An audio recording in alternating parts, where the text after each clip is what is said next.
Okay, so this is with flash on.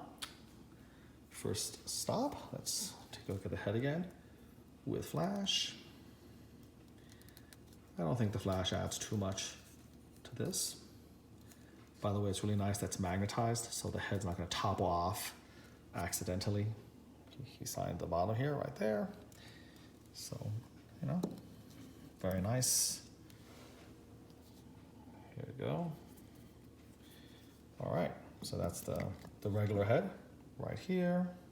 And then moving down, here is the Fortress of Solitude base. Again, very classy, very stylish, very minimal. Here's his boots.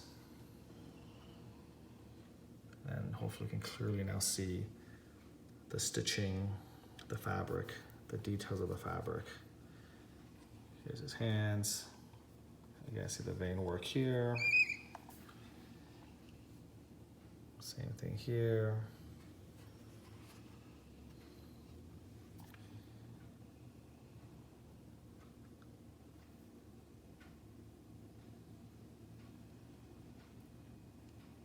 Here's the S.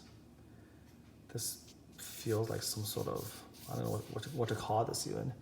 Help me out here, guys. I don't know what this is exactly. Is it plastic? Is it felt? Leather? But it feels really nice, really clean, really nicely pressed on. And then here's the vision effects.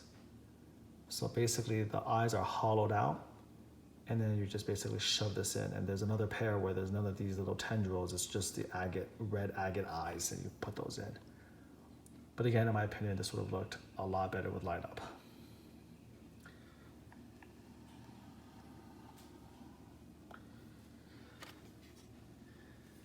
And then further back.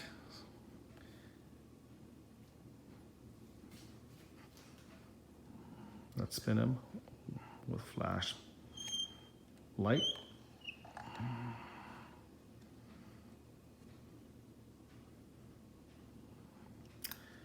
This is an old statue, one of Sideshow's first when they got the DC license. They made thousands of these between the exclusive and the regulars. I don't think I'm exaggerating with them. We're talking maybe 5,000, 6,000, maybe more. So this isn't exactly a rare statue, but in terms of execution, it's spectacular. Really, really glad I have it. And again, for my money, still the best comic version out there. One final note, depending on the run and depending on where you live, there have been some problems with him leaning over because of the weight of the cape. Luckily, I've never had that problem.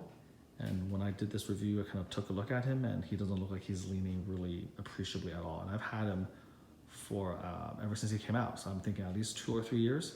So I'm one of the fortunate ones. But again, I wanted to mention that this is definitely a known problem with certain castings and certain runs. And again, when you have runs of 2,000, 3,000, 5,000, 6,000, you're gonna have occasional batches that are problematic depending on the conditions of the factory and the group of people working on those pieces. But for what it's worth, I think I got lucky. I got one of the ones that did not quite have that problem. So I hope you enjoyed that. I'll leave you with this up-close picture of him and the alternative regular bust. Until next time, take care.